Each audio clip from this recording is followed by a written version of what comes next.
On est dans Éphésiens. On va regarder Éphésiens chapitre 2, versets 8 et 9. On était arrêté là la dernière fois, il y a 2, 3 semaines. Et puis on va faire la suite et on va voir comment Dieu nous appelle à obéir. L'obéissance vaut mieux que les sacrifices. Comment Dieu nous appelle à servir. Parce que la Bible nous dit que le plus grand parmi vous va être le serviteur de tous. Donc le salut ne s'arrête pas à la compréhension de ce que Christ a fait pour nous. Si on peut dire, il commence là.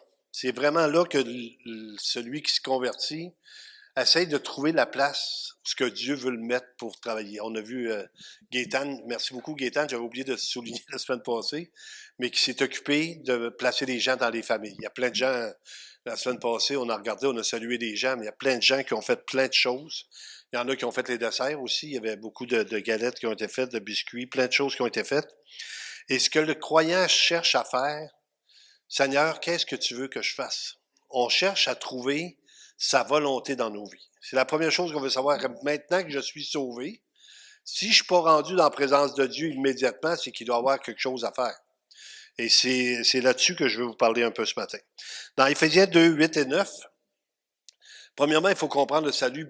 On en parle souvent de la grâce de Dieu, puis du salut sans œuvre, puis tout ça. Puis c'est tellement important parce qu'il faut que la personne comprenne, premièrement, que c'est une grâce, qu'elle ne pourra jamais rien ajouter à ce que Christ a fait.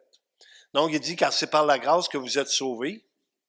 La grâce, on le souligne pour ceux qui sont peut-être ici pour une première fois, par une faveur imméritée, c'est une grâce. Quand on dit qu'on fait grâce à quelqu'un, c'est qu'il n'y a aucun mérite. Si un prisonnier est gracié, c'est qu'il n'y a aucun mérite, c'est que le roi a décidé de lui accorder sa liberté. La même chose ici, donc, c'est par la grâce que vous êtes sauvés, par le moyen de la foi. Donc, la foi, c'est mettre notre confiance. Encore une fois, parce que vous mettez votre confiance dans ce que lui a accompli, vous recevez le don de la vie éternelle. Si vous mettez votre confiance en vous-même, la majorité des gens font ça, ben ça ne les sauve pas. Donc, notre foi doit être placée à la bonne place. Elle doit être placée dans dans le Rédempteur, dans celui qui a vraiment tout payé sur cette croix. Donc, par le moyen de la foi, et cela ne vient pas de vous, c'est le don de Dieu. Donc, on doit mettre l'accent là-dessus parce que beaucoup de gens vont, écouter, dans notre ancienne religion, si on peut dire, tout était basé sur ce qu'on fait pour mériter. Donc, on faisait des œuvres méritoires, on payait des messes pour mériter que la personne sorte du purgatoire, on faisait des choses, mais c'était tout le temps dans le but de mériter quelque chose.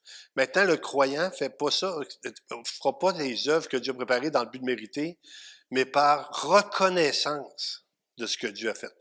C'est là que le zèle du chrétien va devenir vraiment intense parce je suis tellement content de ce que Dieu a fait. La question, on peut dire, j'en ferai jamais trop pour lui. Et là, c'est dans plusieurs domaines. C'est pas seulement l'Église. Beaucoup de gens disent, ouais, ben, on va à l'Église, on est fidèle à l'Église. C'est merveilleux, ça vous bénit, ça nous bénit. Mais aussi dans les œuvres de chaque jour. Dans ce que vous êtes, partout ce que vous êtes un témoignage à la grâce de Dieu. On l'avait vu la semaine dernière avec le pasteur Emmanuel qui disait comment notre témoignage de vie a un impact dans la vie des autres. Les gens nous regardent beaucoup plus qu'on pense. Donc, ce n'est point par les œuvres, afin que personne ne se glorifie. Donc, l'explication est claire. Ça ne sera jamais parce que vous faites, mais parce que le Seigneur a accompli. Je racontais ton histoire, pasteur Jérôme, cette semaine. Il y avait une jeune femme, il y avait eu un mariage. Hein? Une jeune femme s'était présentée au mariage, elle avait vraiment aimé ça, puis c'était quelque chose, puis elle voulait connaître le Seigneur. Je pense qu'il avait donné un rendez-vous le lendemain. Tu l'avais invité chez vous pour lui expliquer le salut. Puis la jeune femme, elle a mis sa confiance dans le Seigneur et prié avec. Et une journée ou 2 jours après, elle est décédée dans un accident. Maintenant, c'est triste qu'elle soit décédée, mais c'est merveilleux qu'elle était sauvée. Elle n'a pas pu faire grand-chose, elle, pour, mettons, dire devant le Seigneur, j'ai accompli telle chose, mais elle a cru. Donc, le salut, ça va toujours être juste la foi dans ce que Jésus a accompli. Mais après ça, les œuvres que Dieu a préparées, puis c'est là qu'on est rendu dans Éphésiens. On va regarder Romains 8, 9, ok, c'est beau. On va regarder Romains 11, 6.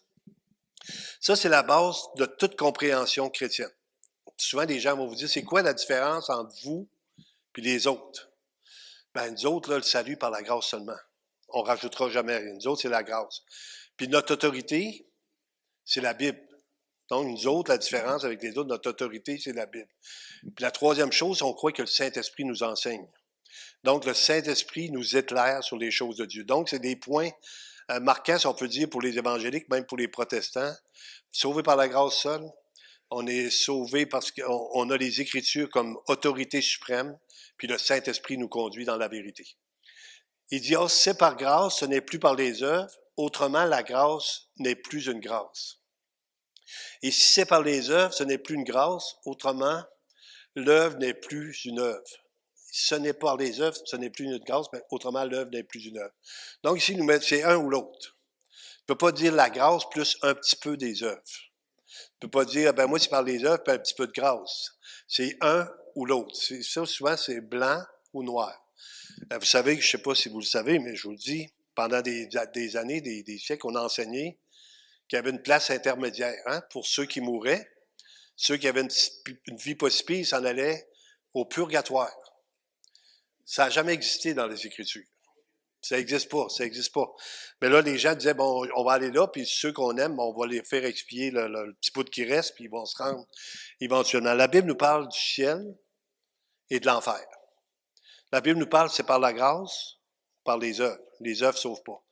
L'enfer, ça existe. On n'en parle pas beaucoup, hein. On ne peut pas parler juste de ça, mais l'enfer existe, mais pas nécessairement pour les méchants, pour ceux qui n'ont pas cru. Hein, souvent, on va dire, ah, c'est un méchant, il va aller en enfer. Lui, il est bon, il va aller au ciel. Non. Si tu vas dans la présence de Dieu, c'est que tu as cru que Jésus était suffisant pour toi. Puis si tu t'en vas en enfer, c'est parce que tu n'as pas cru que Jésus était suffisant pour toi. Donc, c'est pas nos œuvres, notre bonté. Maintenant, d'être bon et de faire du bien, je vous encourage à le faire. C'est normal. C'est de faire le mal qui n'est pas normal. Si vous faites le bien, prenez soin de vos enfants, prenez soin de votre famille, vous êtes généreux, peu importe, ben ça, c'est le bien. Notre élection, Jean chapitre 15, versets 16 et 17. Car ce n'est pas vous qui m'avez choisi, mais moi je vous ai choisi et je vous ai établi. Donc Dieu nous a choisis. Souvenez-vous de l'apôtre Paul. Il dit, c'est un instrument que j'ai choisi afin qu'il accomplisse ma volonté, puis je vais lui montrer tout ce qui va souffrir mon nom. Donc l'apôtre Paul, qui était un rebelle, qui persécutait les chrétiens, qui faisait mettre à mort, qui faisait tuer des gens, le Seigneur intervient sur le chemin de Damas, puis il va le sauver littéralement. Paul va dire, ce serait dur de regimber contre mes aiguillons. Il se convertit et il devient un enfant de Dieu. Mais de devenir un enfant de Dieu, ça l'a pas enlevé le zèle. Ça l'a mis un zèle. De devenir enfant de Dieu, tu dis maintenant que je sais que mes choses sont réglées, si on peut dire, ce contrat-là est fait, je vais passer à la deuxième page. Première page, c'est un salut par grâce. Deuxième page, c'est qu'est-ce que tu veux que je fasse? Qu'est-ce que tu veux que j'accomplisse? Donc, moi, je vous ai choisi, je vous ai établi afin que vous alliez, que vous portiez du fruit et que votre fruit demeure afin que ce que vous demanderez au Père en mon nom, il vous le donne. Ce que je vous commande, c'est de vous aimer les uns les autres. Ce matin, notre petit groupe de personnes âgées, on n'avait pas Carole. Carole est à l'extérieur. J'ai demandé à madame de chanter. Elle était contente, elle avait le petit prion à l'église. Mais c'est un chant sur l'amour qu'on devrait avoir les uns pour les autres. Vous savez, à ceci, tous connaîtront que vous êtes mes disciples. Et le commandement de Dieu, la première œuvre que Dieu nous demande, c'est d'avoir de l'amour les uns pour les autres. Mais pas votre amour à vous, son amour à lui. Ça fait toute la différence. Quand l'amour de Dieu est dans nous, ça fait toute la différence pour les gens qui sont autour. La semaine dernière, vous vous rappelez, on a eu quand même le pasteur Emmanuel avait raconté un petit peu ce que pasteur Pierre avait dit. On peut donner sans aimer, mais on ne peut pas aimer sans donner. Hein, on l'a répété une couple de fois. Je vais vous montrer des textes. On peut aimer, on peut donner sans aimer. 1 Corinthiens 13, 3. Et quand je distribuerai tous mes biens pour la nourriture des pauvres, quand je livrerai même mon corps pour être brûlé, si je n'ai pas l'amour, cela ne me sert de rien. Donc, il y a des gens qui, littéralement, donnent tout ce qu'ils ont pour des causes, sans Christ. Il y a des gens qui font ça. Nous autres, on va dans des pays, il n'y a pas juste les chrétiens qui vont aider dans le monde. Là. Il y a beaucoup de gens qui vont aider. Mais il y a des gens qui veulent, même en plus d'aider, ils provoquent les gens à dire que Dieu n'existe pas. Pourtant, ils vont donner beaucoup de choses, mais ils ne proclament pas l'amour de Dieu. Ce qu'on disait, Pasteur Jeff disait à un moment donné, on était en Haïti, puis on priait, puis il y avait des médecins qui étaient là. Il dit, écoutez, les plus importants, c'est nous, les médecins, parce qu'on soigne des gens. Et là, Pasteur Jeff a dit, vous autres, ce que vous faites, c'est des soins palliatifs, parce qu'ils vont mourir pareil. Nous autres, on amène les gens dans leur éternité. avec la présence de Dieu. Donc, le travail le plus important d'un croyant, c'est d'être un témoin. Parce que la personne que vous allez témoigner, si elle met sa confiance en Dieu, c'est une personne qui va être sauvée éternellement. Il n'y a pas de plus grande chose que ça. Il n'y a pas de plus grand amour que celle-là. Mais on ne peut pas aimer sans donner. Jean 3,16. Car Dieu a tant aimé le monde qu'il a donné son Fils unique. Ça, c'est l'amour de Dieu pour nous. Ce qu'il y avait de plus précieux. Et vous savez, le danger, c'est qu'on devient comme habitué. On l'entend. Puis j'étais content que le chant que Gaétan a fait ce matin, qui était... mais on en revient à la croix, puis on en revient à son amour pour nous, comment c'est grand, afin de se décentrer de sur nous-mêmes pour se centrer sur lui et devenir ceux que Dieu veut qu'on soit. Afin que quiconque croit en lui ne périsse point, mais qu'il ait la vie éternelle. Donc ça, c'est l'amour de Dieu pour nous. Souvent, je vous dis, il y en a-tu qui ont failli mourir à un moment donné dans des accidents ou dans des... Clermont, tu avais failli mourir. Plein de gens qui ont fait des accidents il y a quelques années, Denis, avec ton tracteur, là, passer un cheveu de la mort. Mais tant que c'est pas fini, Dieu va continuer de vous utiliser. Vous ne pouvez pas mourir tant que c'est pas fini avec Dieu. Psaume 90. Mais il nous dit, enseigne-nous à bien compter nos jours. Pour le temps qui nous reste, pour le peu de temps qui nous reste, Seigneur, qu'est-ce que tu veux que je fasse? C'est un peu le thème d'aujourd'hui. Donc, il y a des œuvres préparées. Éphésiens chapitre 2, verset 10. Ça, c'est tout de suite après la grâce. Tout de suite après, par la foi, vous êtes sauvés au moyen de la foi, vous êtes par la grâce, au moyen de la foi. Et là, il nous amène sur un terrain, tout de suite après, pour nous dire que Dieu a des choses en réserve pour vous. Il y a des œuvres de préparer. Car nous sommes son ouvrage, ayant été créés en Jésus-Christ pour de bonnes œuvres. Donc, on est créé pour agir, pour faire des actions. Pas seulement parce qu'on peut arriver et louer le Seigneur. Merci Seigneur, tu m'as sauvé. Mais Seigneur, qu'est-ce que tu veux que je fasse? Quelqu'un était dans un avion à un moment donné, puis il disait sa Bible, puis l'autre à côté n'arrêtait pas d'y parler, puis là, il était comme tanné. Non? Il m'a dit, tu m'empêches de lire ma Bible. Et le Seigneur, il a dit, la personne la plus importante, c'est celle qui est à côté de toi présentement. Parle-y de mon amour.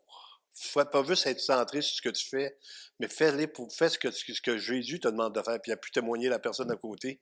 Et souvent, on est comme ça, hein, on trouve des choses plus importantes pendant qu'ils sont moins, puis pendant que les plus importantes, on les voit moins importantes. On doit voir qu'est-ce que Dieu veut.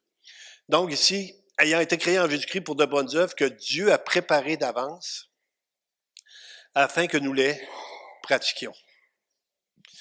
Il y a beaucoup de gens qui ont œuvré la semaine passée, hein, dans Léona, qui a servi les biscuits, travaillé là-bas, il y avait plein de gens.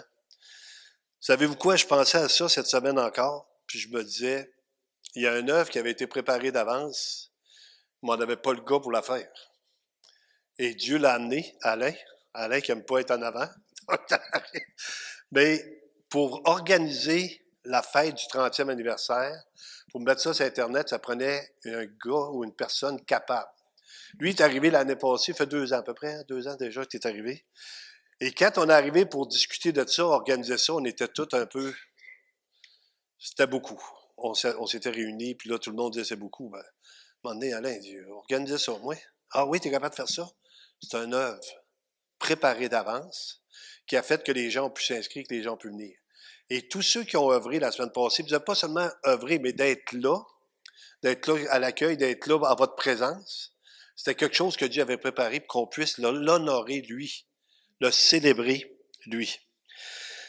Donc, dans Jacques chapitre 1, versets 22 à 25, c'est un autre texte qui va nous demander d'agir. Et puis, c'est pas pour mettre un fardeau sur les gens. Savez-vous quoi ce que ça nous dit? Parce qu'à la fin, je vais terminer avec ça, mais il y a une récompense. Dieu va vous bénir. La semaine passée, quand j'ai dit, moi, j'oublie des gens constamment. Ça fait partie de qui je suis. J'oublie même des noms. J'oublie, hein, François? Je l'ai appelé Jérémie un matin. Il dit, ça te dérange pas? Ben, j'oublie des noms. Mais savez-vous quoi? Il y en a un qui oublie rien. Le Seigneur n'oublie rien.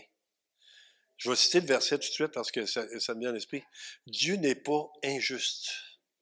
Tu es juste. Pour oublier votre travail et l'amour que vous avez montré pour son nom, et comment ça se manifeste? Ayant rendu et rendant encore des services aux saints. Je regardais beaucoup de choses qui arrivent en arrière maintenant. Les gens apportent des choses pour donner. Mais s'ils partent pas dans la semaine, il faudrait les enlever parce que ça commence à être un petit peu gros en arrière. Mais je connais la motivation. On fait ça pour aider à ceux qui en ont pas, peut-être contribuer.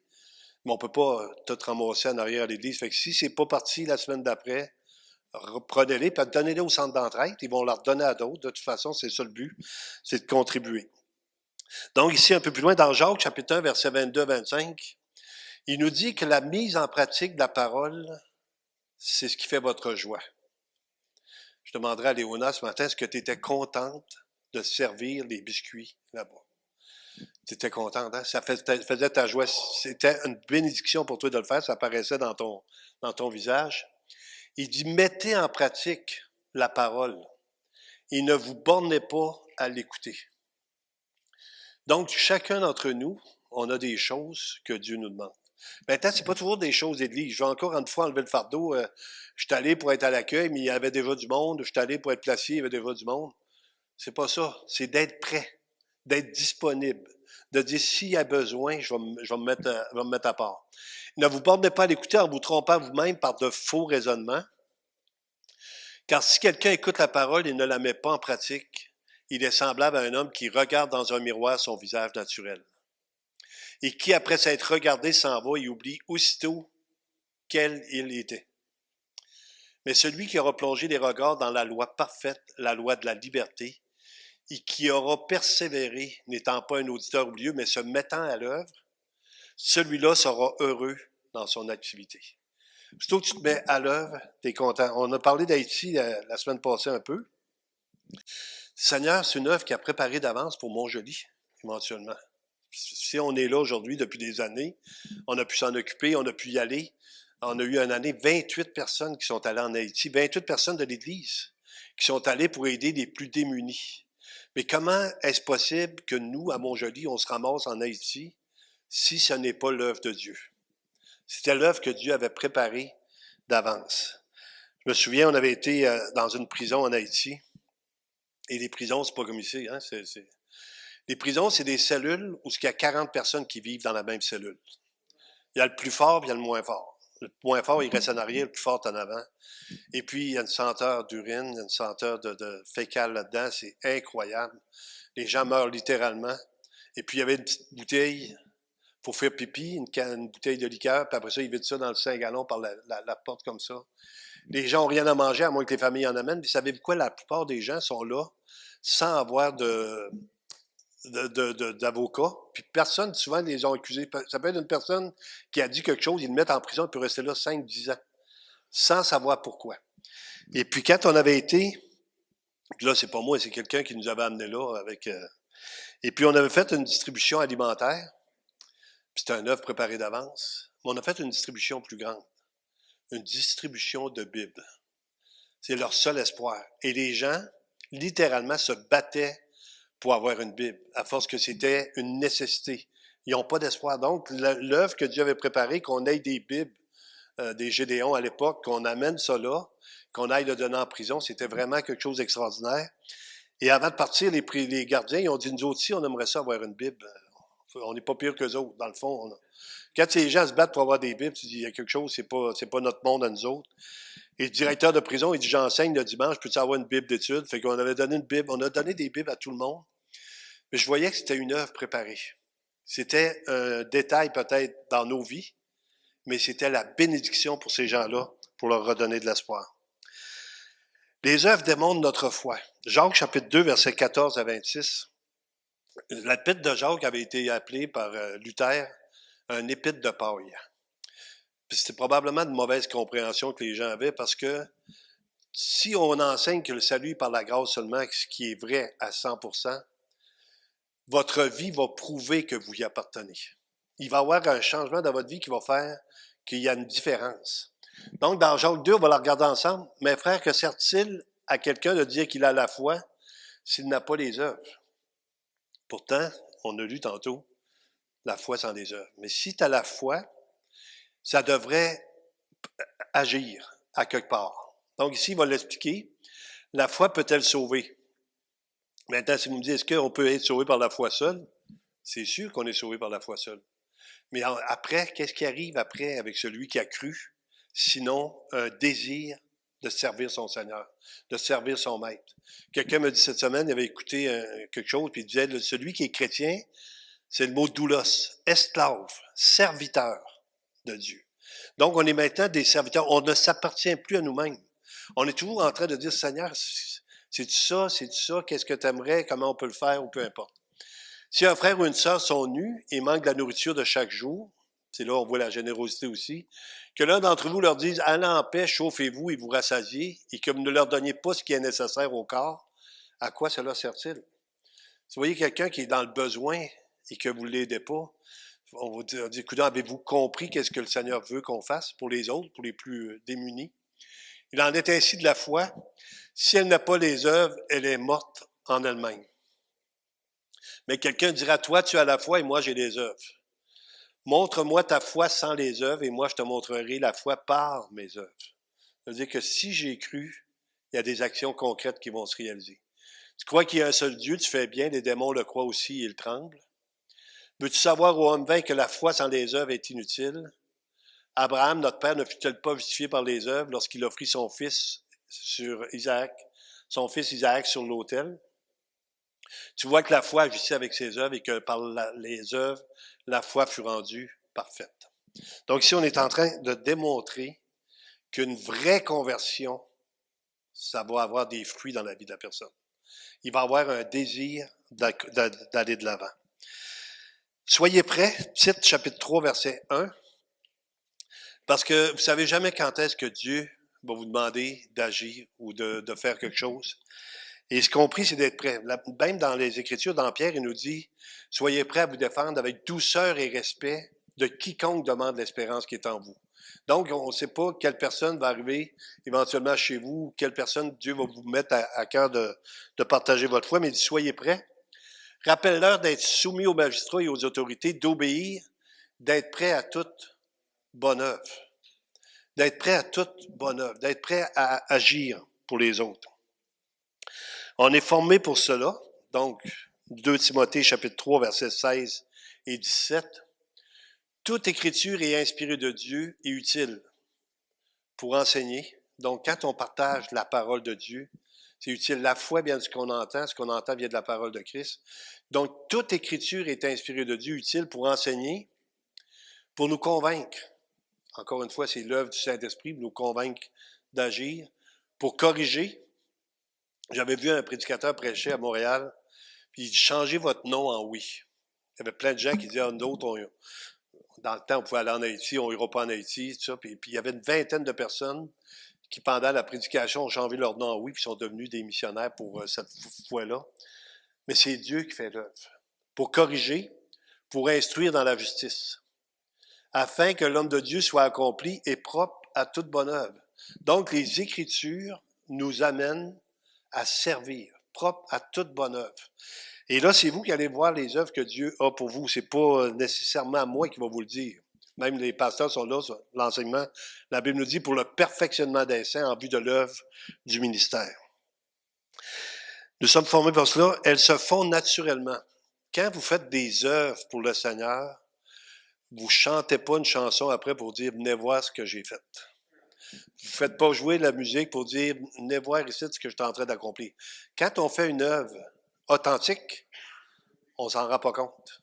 On fait quelque chose, on dit je sais pas, moi, c'est Maurice et Marie-Nicole, qui avait aidé ma femme, qui avait eu ma femme qui était là tantôt, elle est disparue. Ma femme apparaît, elle disparaît au gré des vagues. Mais il avait arrêté de l'aider sur le bord du chemin, puis il l'avait dépanné, avait fait un flat. Puis jusqu'à aujourd'hui, elle dit « Maurice, tu m'as sauvé la vie ». Il n'a pas sauvé la vie, mais il a aidé dans un domaine. Mais Maurice, il dit « J'ai rien fait » et je l'aurais fait pour n'importe qui. Savez-vous, à une œuvre, là, tu dis « Je le ferai pour n'importe qui ». C'est pas juste pour des personnes que je choisis. Dans Matthieu 25, 34 à 40, « Alors le roi dira à ceux qui seront à sa droite, « Venez, vous qui êtes bénis de mon Père, prenez possession du royaume qui vous a été préparé dès la fondation du monde. Car j'ai eu faim, et vous m'avez donné à manger. J'ai eu soif, et vous m'avez donné à boire. J'étais étranger, et vous m'avez recueilli. J'étais nu et vous m'avez vêtu. J'étais malade et vous m'avez visité. J'étais en prison et vous êtes venus vers moi. Les justes lui répondront, Seigneur, quand avons-nous vu avoir faim? Ils s'en rendent pas compte. Ils sont en train d'aider. Et là, le Seigneur va leur dire comment on fait. T'avons-nous donné à manger ou avoir soif et t'avons-nous donné à boire? Quand avons-nous vu étranger, t'avons-nous recueilli ou nu et t'avons-nous vêtu? Quand avons-nous vu malade ou en prison et sommes-nous allés vers toi? Et le roi leur répondra, je vous le dis en vérité, toutes les fois que vous avez fait ces choses, à l'un de ces plus petits de mes frères. Qui sont les frères de Jésus? C'est nous.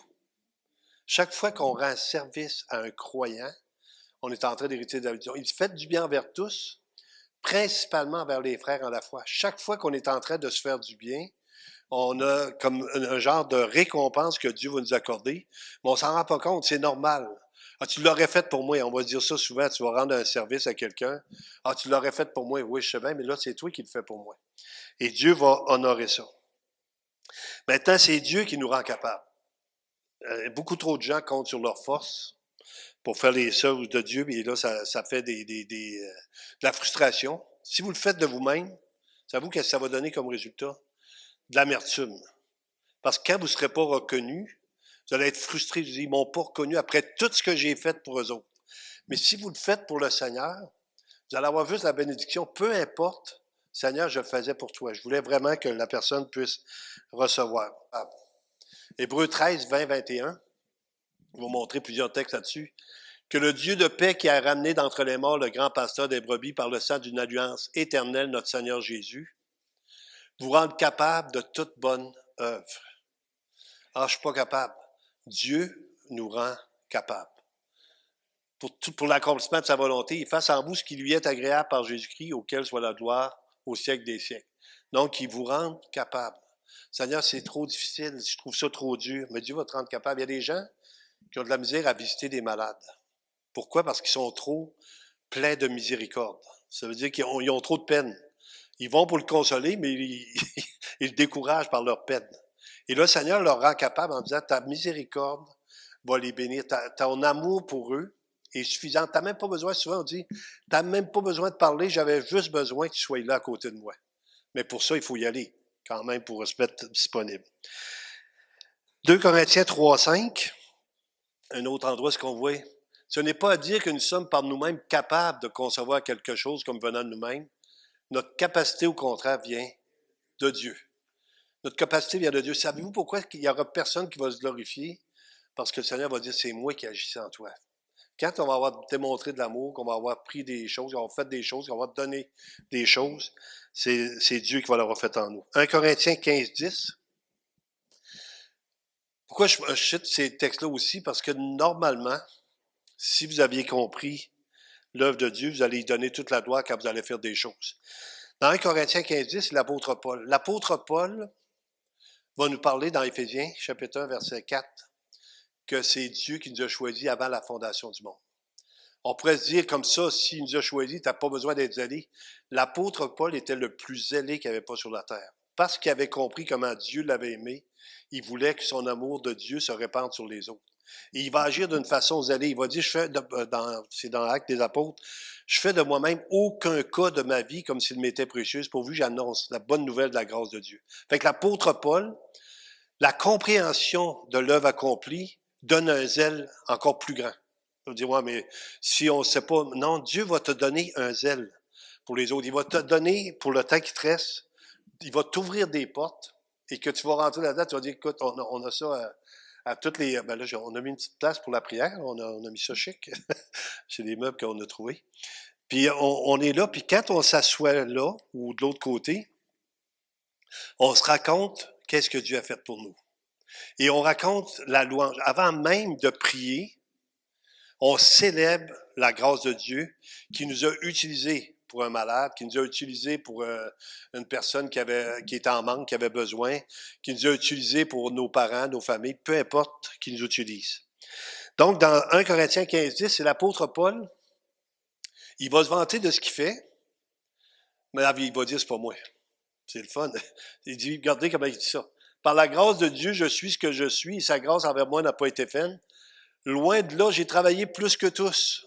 Donc, l'apôtre Paul dit qu'il en a fait plus que toutes les autres. Non, pas moi toutefois, mais la grâce de Dieu qui est avec moi. Chaque fois que vous faites des œuvres que Dieu a préparées pour vous, il va vous rendre capable de les accomplir. On doit s'encourager, chacun d'entre nous. On doit vraiment s'encourager. Hébreux 10, 24. Il me reste deux, trois textes à vous partager. Mais Hébreux 10, 24. Veillons les uns sur les autres pour nous exciter à la charité ou à l'amour et aux bonnes œuvres. S'exciter aux bonnes œuvres. On aurait besoin, on donne un exemple, des fois, j'avais Jocelyn à un moment donné. Jocelyn, il dit, pasteur, j'aimerais ça qu'on lave le tapis à l'église. Puis moi, je peux le faire. Ben, il dit, tu peux le faire, mais as-tu des gens? Ben, il dit, on va demander à d'autres gens qui vont venir. Et là, les gens sont arrivés, c'est l'année passée, 3, 4 personnes, ils ont passé 3 jours dans l'église à laver les tapis. Quand c'était le temps de laver vite, ils trouvaient ça haut, eux aussi. C'est un petit peu haut, puis c'est pas évident. Puis c'est des garçons, c'est moins beau. Hein, quand on... Moi, juste peut-être m'expliquer quelque chose. Pourquoi, quand ma femme lave les miroirs, ils sont plus propres que quand c'est moi? Y a-t-il une raison que les gars sont pas bons pour laver vite les miroirs? Non, je veux juste voir s'il y a dans... OK. OK, ils font ça pour se débarrasser. Mais c'est toujours plus propre quand c'est une femme. En tout cas, je trouve ça de même. Là. Ça va pas être la prédication, mais là, je suis content d'avoir une réponse. L'exemple de Marie, Matthieu 26, 6 à 13. C'est un exemple qui est quand même spécial dans les Écritures. Parce que les gens vont la condamner d'avoir fait une bonne œuvre. C'est quand même bizarre, hein? Des fois, tu fais quelque chose de bien, puis oh, écoute, toi, on sait bien avec tes affaires, tu te penses mieux qu'un autre. Non, je voulais pas me penser mieux, je voulais juste faire ce que j'avais à faire. Puis ici, c'est tellement béni, ce texte-là, que le Seigneur va dire, on va en parler souvent, de ses œuvres à Marie. Regardez ça. Comme Jésus était à Béthanie, dans la maison de Simon le lépreux, une femme s'approchant de lui, tenant un vase d'albâtre qui enfermait un parfum de grand prix, et pendant qu'il était à table, elle répandit le parfum sur sa tête. Ce parfum-là, c'était 1 an de salaire. Je ne sais pas comment vous gagnez d'une année, ça valait une fortune, littéralement. Et Marie va verser ça sur la tête du Seigneur. Réaction des autres. Les disciples, voyant cela, s'indignèrent. On aime le Seigneur, mais pas trop. Hein? Quand on y fait trop de bien, ils disent qu'ils s'indignèrent. Ils étaient amers, étaient frustrés d'avoir gaspillé du parfum pour le Seigneur. Mais il y avait une chose que Marie avait que les autres n'avaient pas. Elle avait compris. Pourtant, Jésus l'avait dit à tout le monde, je vais mourir, je vais être enseveli, je vais ressusciter. C'est la seule qui a manifesté une compréhension de ce que Dieu lui avait dit. Et le Seigneur va y rendre hommage. Donc, à dire à quoi bon cette perte? On aurait pu vendre le parfum très cher et en donner le prix aux pauvres. Des bonnes intentions. Hein? On aurait pu en donner aux pauvres. On aurait pu distribuer ça. C'est un gaspillage. Puis là, il dit ça devant le Seigneur. Le Seigneur est là, lui. Il est bourré de parfum. Là. Puis là, le monde dit, écoute, puis là, le Seigneur, il n'essaie pas de la remettre dans le pot, essayer de la rebuter.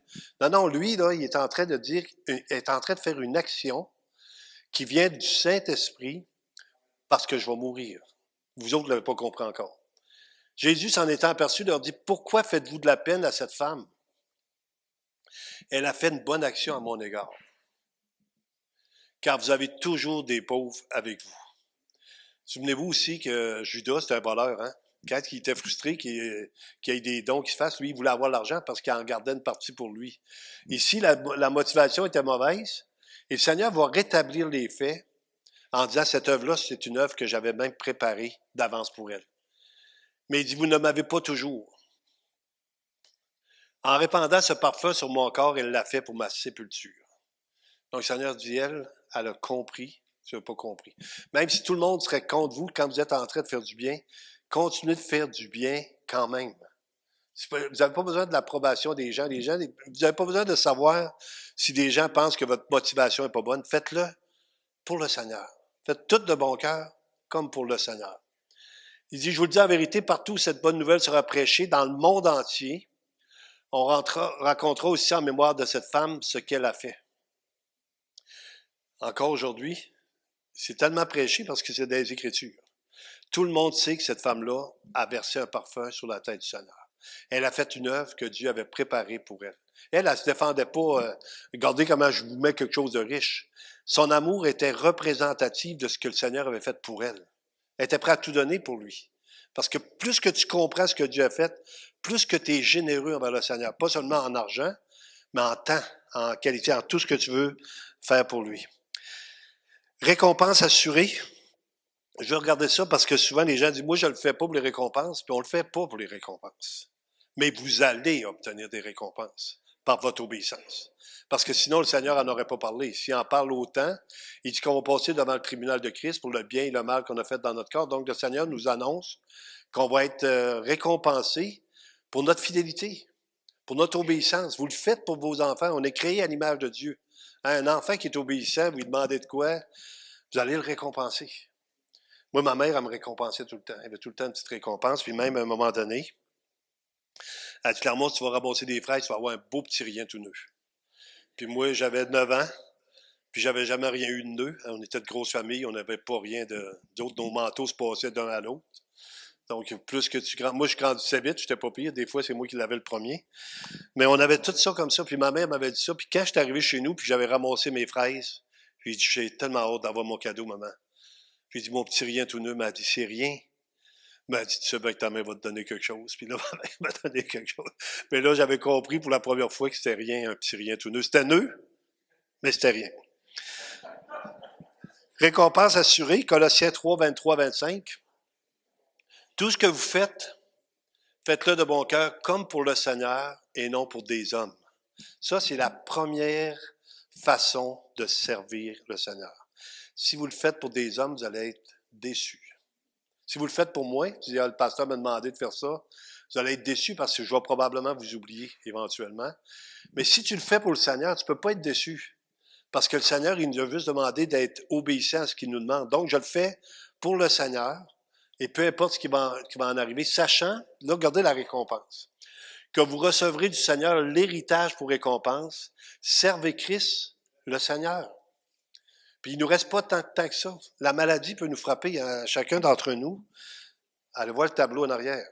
On a un tableau plein de gens qui ont servi le Seigneur avec nous pendant 30 ans. Pas pendant les 30 ans, mais pendant une période, et qui sont décédés aujourd'hui. Donc, car celui qui agit injustement recevra selon son injustice, et il n'y a point d'acception de personne.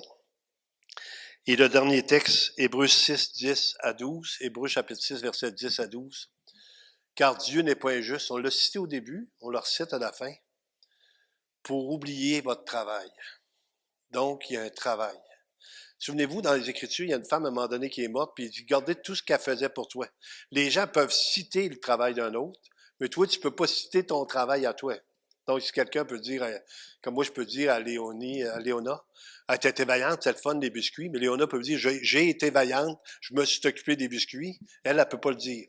Mais nous, quand on voit quelqu'un faire quelque chose, on va l'encourager, on va le féliciter, on va lui dire comment on apprécie ce qu'il a fait.